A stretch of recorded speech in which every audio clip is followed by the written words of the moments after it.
Hola y bienvenidos.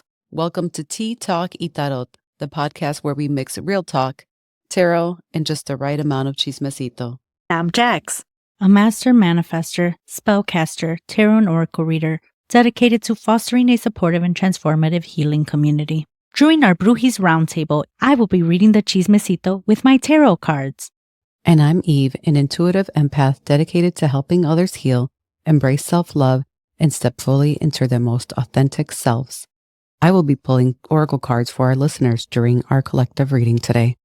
Here we unpack life, relationships, and everything in between with a little tarot insight and lots of laughs. Each episode, we start by spilling the tea as our guest shares their story.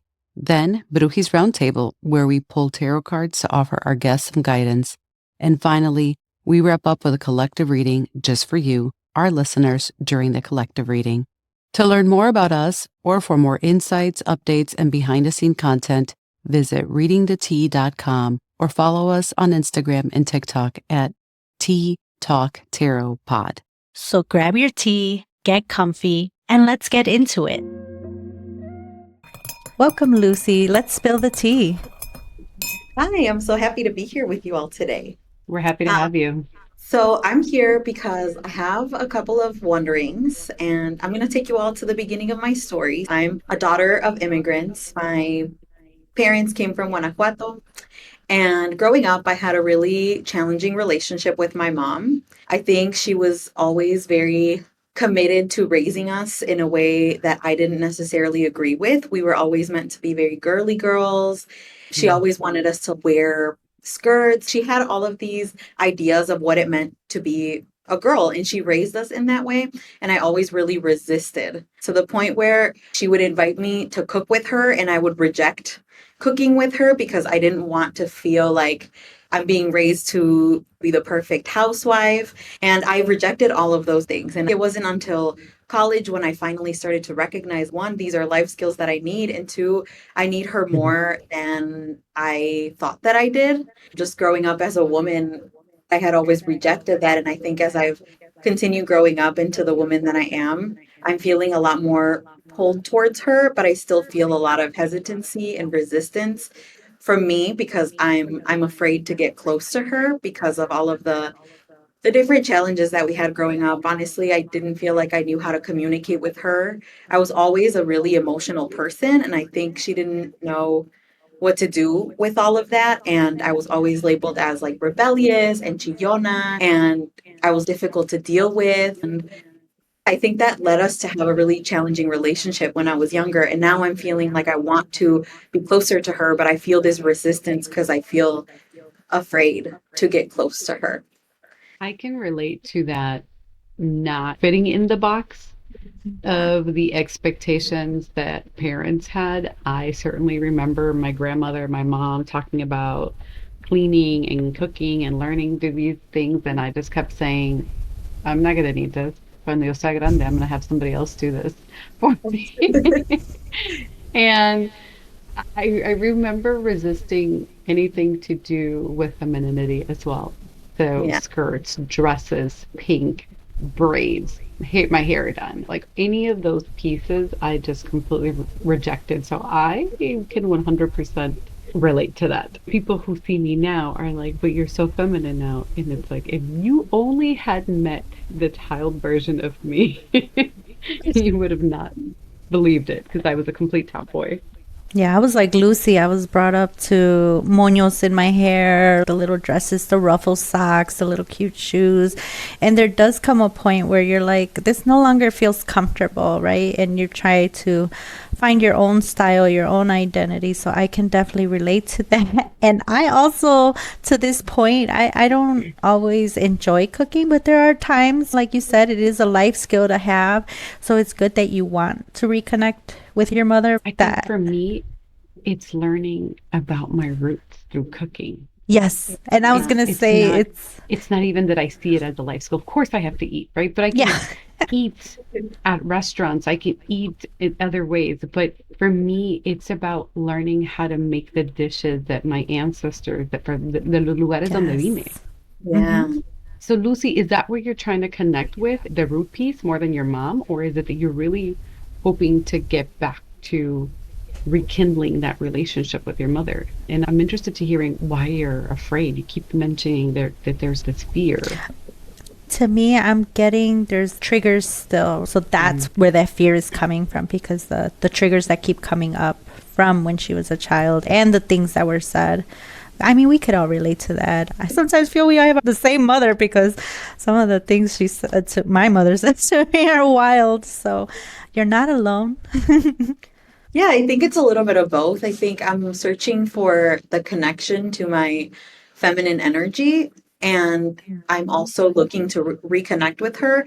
And I agree with Jax. I think part of it is that there's still some triggers, and the other part is that I'm still really afraid of her judgment that's going to come when I show her who I am, like my most authentic self. I feel that there might be some judgment that I'm not ready to receive from her. I think that's why I'm feeling a little bit closed off. And I've been feeling like a pull towards her because I've been watching her do her own healing work and open herself up a little bit more and come to me and share that she accepts me because of my sexuality. She has come to me and expressed, I accept who you are. And that was a really touching moment. So I see her pushing herself and growing as a woman, but I still feel hesitant because of those triggers. And I think little me is still very much like, I don't know if we could trust this 100%. Have you done some meditations and healing for your inner child, for inner I Lucy? have. Yeah, independently, I have. Often when I journal, I have a picture of little me alongside me. And I kind of like channel my connection to little me when I'm journaling. So, yeah, I have done some work with myself. Couple things that I've come through. Clearly, there's still some work that needs to be done. One of the things that people don't talk about is that there is healing your inner child, and then after that, there's the adolescent version of you. And people don't talk about that. But after you're done with healing little Lucy, and little Lucy feels safe and supported, and that she can feel in this environment that she can be loved and appreciated, right? The way that all children should be, but very few of us are.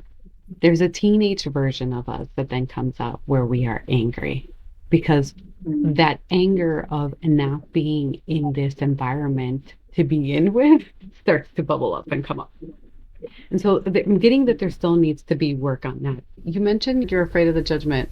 Are you afraid of other people judging you? Yeah. And I think part of it is because of the way that I grew up, how I saw a lot of women interacting with each other in my family was having a lot of chisme and judgment towards other people. I think that comes up a lot for me, that I wonder, like, do people judge me the same way that I've heard women in my family? So I can tell you for myself, and this is a constant work, like this is a day-to-day work, because sometimes little me comes up. And when that happens, I need to check myself and figure out where this is coming from. Where is this trigger? Where is it that this is coming from? Because on the day-to-day, I could care less what people say. If people don't like me, I realize I'm not everybody's cup of tea. Or like champagne, and I'm okay with that. And I've been called arrogant, I've been called big-headed, I've been called whatever. But you know what I am? I'm a constant work. I'm constantly working on myself, and that's the piece that people don't see. And healing is really ugly, Lucy. Really ugly. Jax knows, I know. It's a lot of ugly crying. It's a lot of putting yourself out there. All the things that you just talked about, era bien chillona. Strap on, because there's going to be a lot of that. You need a More crying partner? Call us. Healing is an ugly thing. It's such a dark, lonely journey. And there's a lot of crying involved. I saw crying as a weakness. Yeah. And Brene Brown's book, The Power of Vulnerability, changed my life. It did. And it taught me that this weakness that we see as the vulnerability, I thought came from my dad. I thought my dad is such a tough person, it's complete macho. That's where this is coming from. And as I read this book, I realized it's actually my mom. My mom was the one who didn't show emotions. My mom was the one who was so tough. And when things came at her, I rarely saw that woman cry. I rarely saw that woman show any emotions, because she was in survival mode. And I think that we sometimes worry about how they treated us or how they instilled in us that we shouldn't have emotions. But when you dig deep, and I invite you to do this, Lucy, Yeah. hear your mother's story, hear your grandmother's story, hear your great grandmother's story. Because one of the things that we forget is that you were in your grandmother's body. So Yeah. whatever your grandmother went through, whatever your mother went through when they were pregnant, those are the traumas that you've picked up on. Mm. That's where that generational trauma comes in.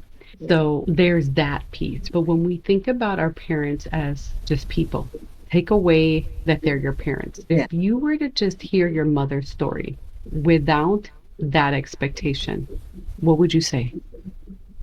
I guess the first thing is, do you know your mother's story? I know parts of her story. She's been very reserved. I have the same problem with my mother. I try to find things, and sometimes I'll even investigate and I'll ask my dad something, and he tells me something, and my mom tells me something else. So it's like piecing the story, like building a puzzle. You don't know what side to believe, you don't know what's actually happening. But I wish parents were more open to tell us, because their story ultimately is a part of us too. And it helps us understand Exactly. ourselves, or even how they acted towards us, or pieces that it could help solve. So I wish our parents were a little more open about their story. But remember, nobody taught them. They didn't know how to. Yeah. Yeah. This is the point that I'm trying to get to. I think a lot of times we harness these feelings towards our parents, and trust me, it's been years in the making. But I finally forgive both of my parents for not meeting my expectations or my needs as a child that I needed from a parent. Mhm. And I realized that they couldn't because they just didn't know how. Yeah. And that's where we come in. And we come in being chillonas, being rebellious, I'm a proud being the Chiona black though. sheep. Now I am too. That's why, because we feel things differently. There's someone in the generation that comes in the lineage to feel everything. And I have a saying, and I will continue to say this, and you'll probably hear it in every damn episode, but if you can't feel it, you can't heal it. Yes. You can hide from your emotions, you can numb them, you can do whatever you want. You're going to remain stagnant. This is why we're big advocates for therapy as well. Yes. So start to heal that wound with your mom. I love that you journal. I would honestly do meditation with little you. Draw in a meditation. Literally visualize her. Let her see you. Let her see you now. That was a meditation I did with a shaman, and that was by far one of the most powerful things I've ever done. And one person who I always felt safe with was a person who showed up next to little me, because little me was afraid of me. They didn't trust adults, including me. It didn't recognize me for me. So little me was terrified of coming by me. And the one person who I trusted the most, especially as a young child, which was my grandfather, showed up in this meditation and told her it's okay. Aw. And then I was able to let her know all the things that she needed to hear. So I highly recommend a meditation for you. One. Two, I think there's the healing. Jax mentioned a little bit about how she also is struggling with this and finding the pieces. I think that the one way that you can establish that relationship with your mother is to ask her story, especially now that she's going through her own healing journey. Share with her that you also want to join in on your healing journey. And one of the ways that you do that is through the power of storytelling, that you want to know her story. Invite her to be vulnerable with you. And she may not want to do so. And she may just tell you bits and pieces. But like Jack said, once you put the puzzle together, I think it's going to start to make sense to you as to why your mother is the way that she is. And then don't see her as your mom. See her as another woman. And would you have compassion for that woman? Allow yourself to really see her as a woman, not as your mom, as someone who's struggling, as a human being who made mistakes, and then dig into that. And my next thing for you is wanting to get in touch with your femininity, because you rebelled against this. Why did we rebel against this? What was going on Because in we're your rebels. mind then? And what's going on now? Yeah, I think that I rebelled against it because of what I thought femininity was and how femininity was presented to me. And now, as I've embarked on my healing journey, I've noticed that there's more power in femininity, and I want to channel in that power through things that I do, like in you connecting more to it, because I know that the more connected I am to my femininity, the one, the more beautiful I'm going to look, but two, that I'll feel like connected to myself and to what my purpose is here right now. Isn't it amazing that femininity was diminished and we're told we are only here to do these things, cook, clean, bear children? Yeah. It's amazing to me when I think about how people know how powerful the divine feminine is, but yet they want to take that power away from us. That's why we see it in a negative light, even at a young age. And then we learn there's so much more power in this. Yeah. I feel like everyone struggles differently. And kind of like Lucy mentioned, we're taught that it's one way, and then we start to discover that it's really owning your own power. I don't know. It's just like always rediscovering what makes you feel feminine, right? It might not look the same for someone else. So I love that you mentioned you're doing movement is so empowering, whatever kind of movement it is. I can't dance or do anything. I have two left feet. So my movement is different. I might look a little robotic. But, movement helps release some of that stored trauma we have in our body. So, like, there's even certain exercises. What are they called? Somatic exercises. So, whatever movement you're doing, and just as long as you feel free, it's going to help build your confidence. And you're going to teach the people around you what femininity is without the traditional way of, oh, es vestidos, moños. Tienes que cocinar, tienes que limpiar. I'm more than just a cook, a chore.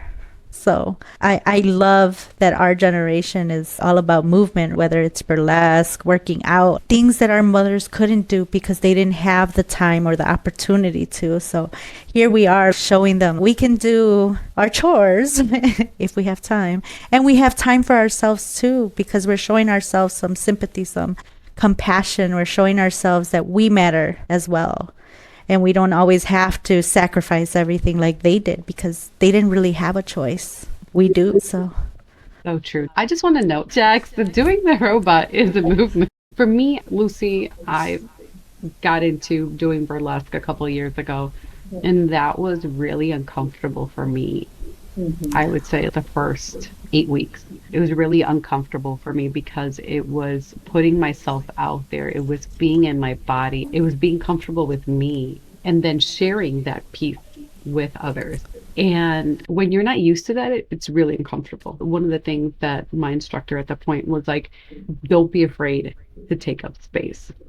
Yeah. And that phrase still sticks to me because as Latina women, I think we're constantly being told to shrink, Yeah. to be quiet. Calladita te ves más bonita. Mm-hmm. Esto. And so that was life changing, truly, to hear that phrase and then physically have to make myself bigger so that I could take up space on stage. And then afterwards, I went back. I liked the performance piece of it. And I was like, I'm going to go back. So I went back and I met some wonderful women, which are now part of my troupe. But those women helped me even more so get out of my comfort zone. Yeah. And I think that's why burlesque is so empowering. And I tell every single woman, if you haven't taken a class, please do so, especially if you're trying to get in contact with your femininity. But it does something to you. The piece I love about burlesque is that there is power to saying, I'm going to show you the pieces of me that I like about myself.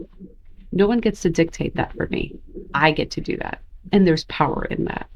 Yeah. And that has helped me really dig into my divine feminine of just being like, I like these pieces of me. I like this about me. And if other people don't like it, that's great. They have options. They can look away, they can turn away, they can log off. You don't have control over others, but I have control over me. Yeah. And I've met so many women that have expressed their femininity in so many different ways, their femininity, and embody what it means for them to be feminine. And that has been so Exactly. empowering, liberating. And it's different for everyone. And Jax mentioned that, and she's right on. Everybody has a different version of femininity, and it doesn't have to be a cookie cutter version. Mm-hmm.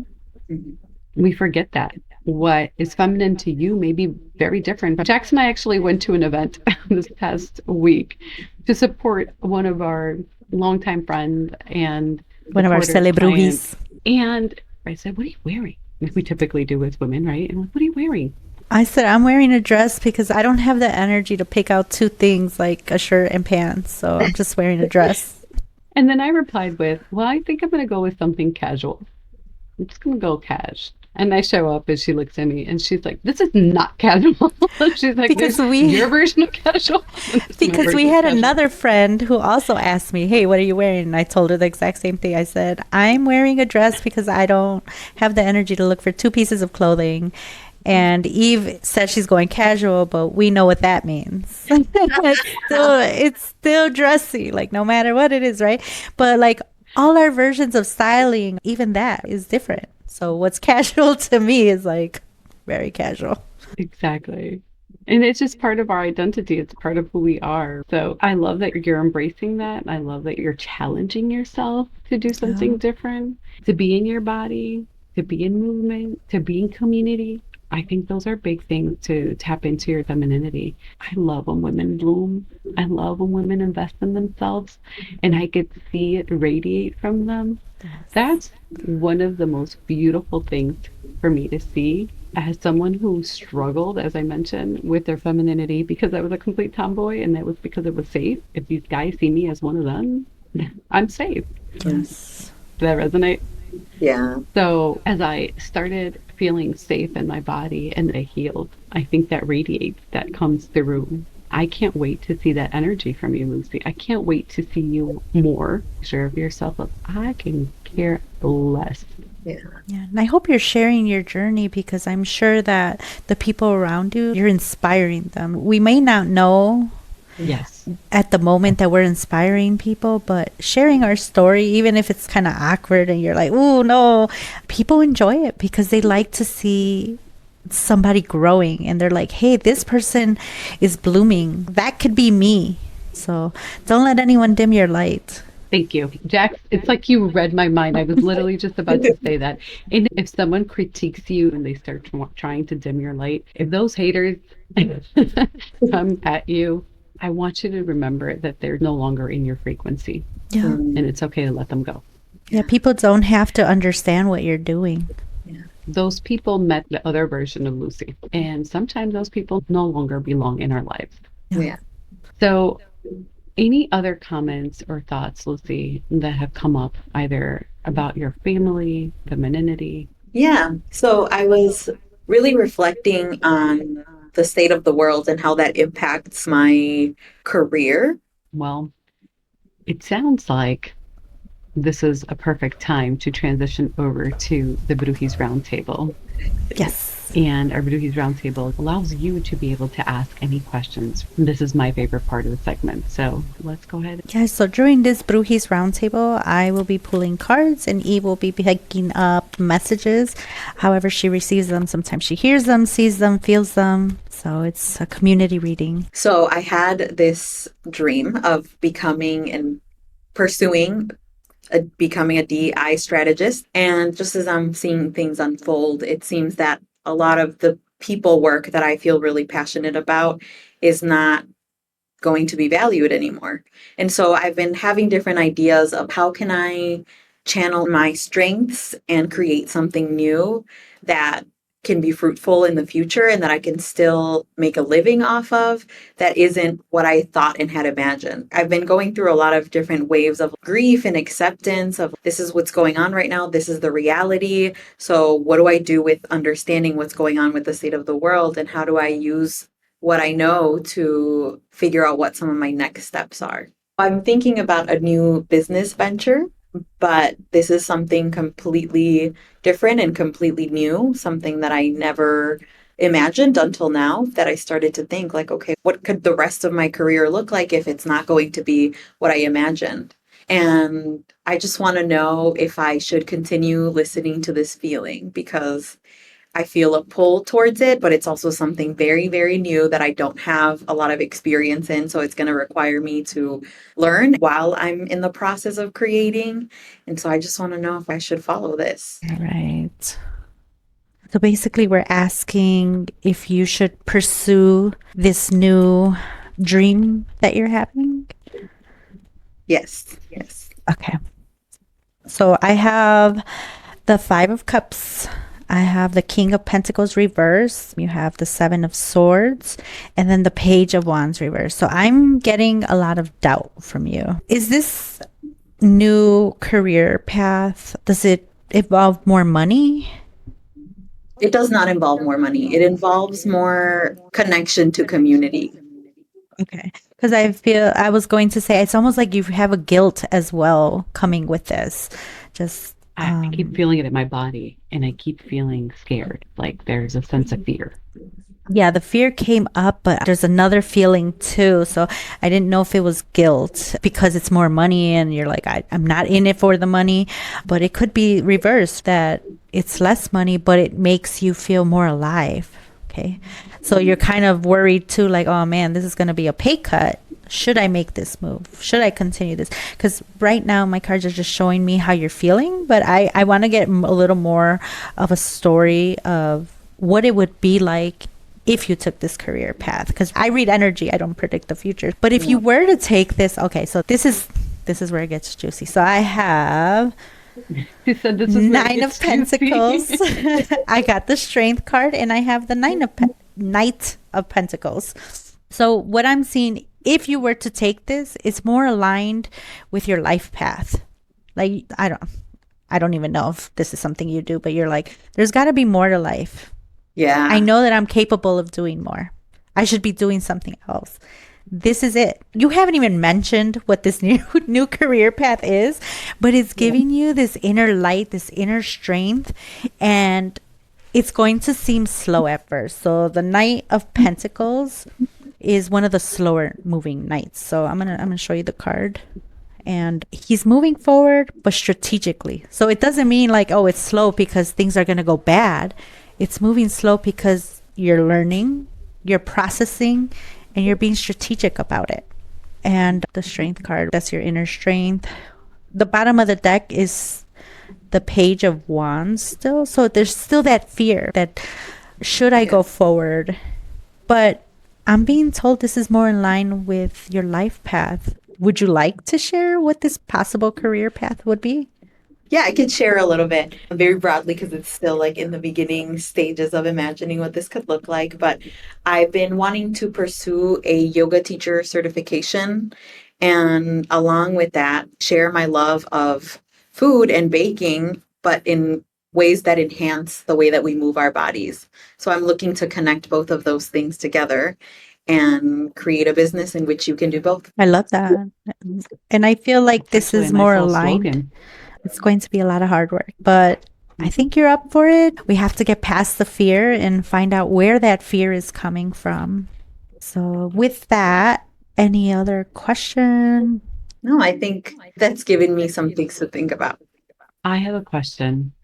Okay. What can she do, or what guidance does she have for her to heal some of that fear that she has in order to continue to move in the path that she needs to? All right, give me a second. I want another deck of cards for this. That's a great question. Thank you for thinking of that.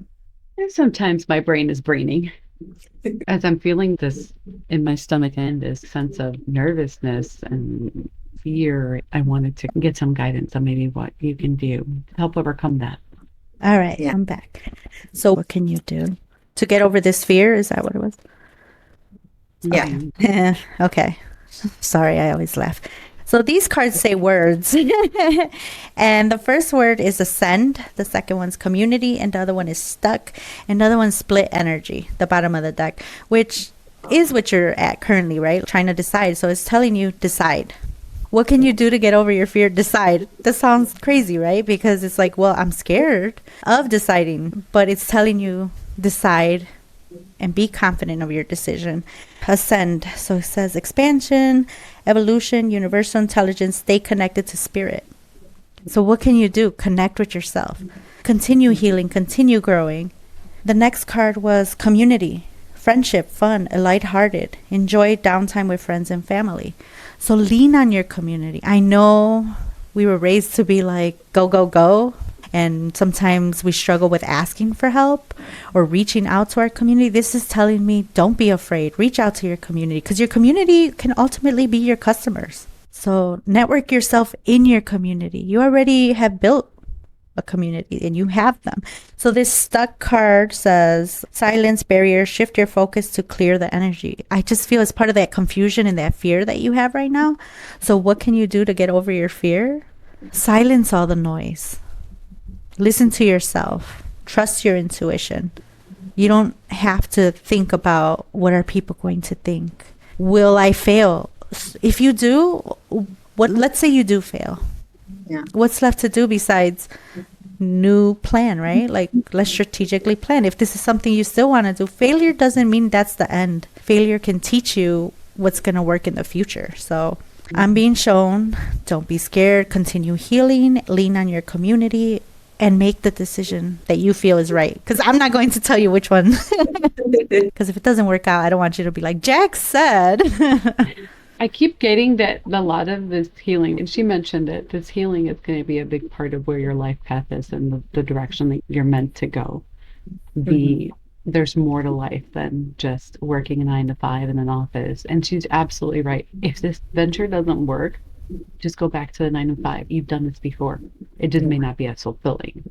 But the other thing that came to me, and this is wild, because sometimes when we're healing, we can't fathom things yet that are to happen.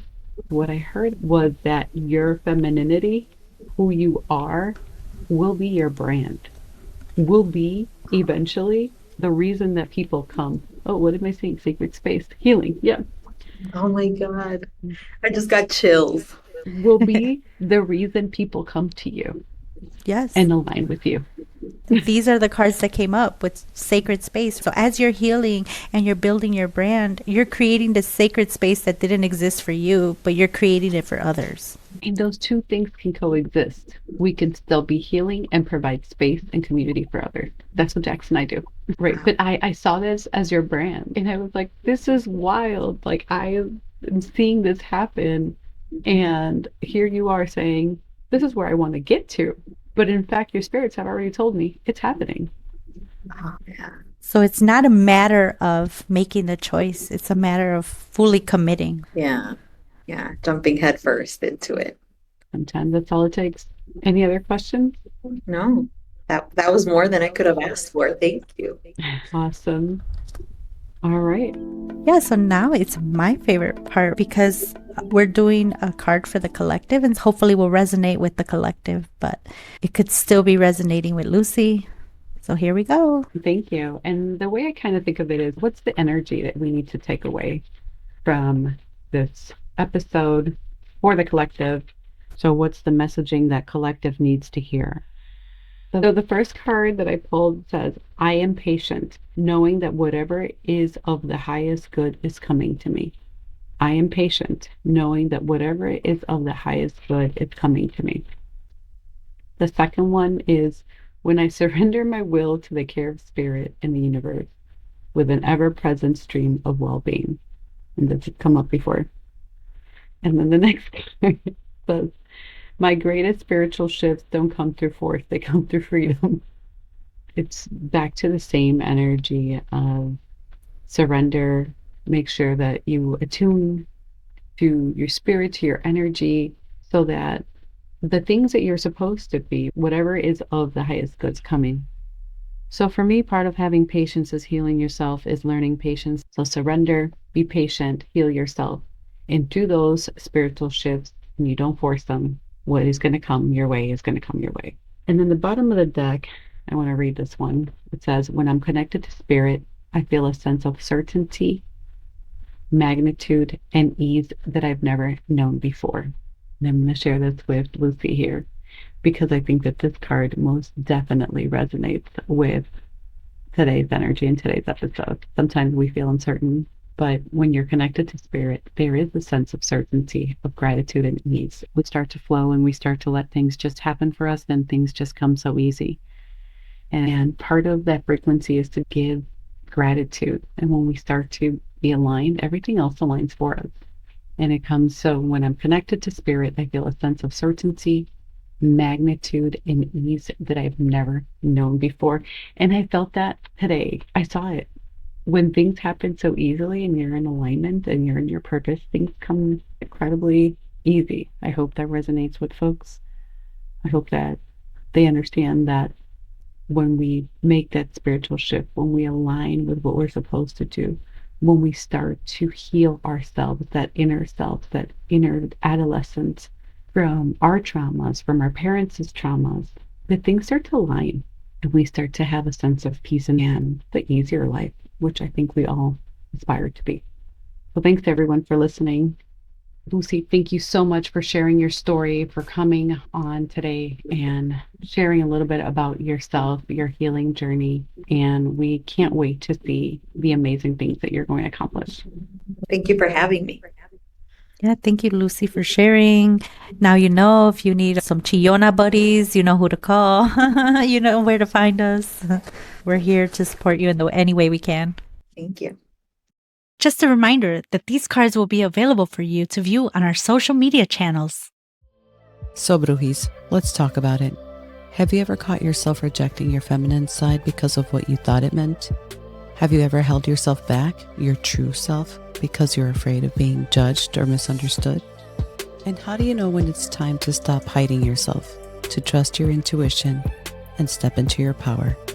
Spill the tea. It's time to sip and share. Send in your story via Instagram, TikTok, or readingthetea.com. We might share you in a future episode. As we wrap up, we're so grateful you joined us today. If you love this episode, make sure you subscribe, share it on Spotify or Apple Podcasts, and stay connected with us on social media for behind-the-scene moments, exclusive content, and ways to engage with our comunidad. This space is for all of us, so bring your stories, your energy, and your curiosity. Until next time, keep sipping your tea, trusting your path, and embracing the magic of it all. Nos vemos pronto.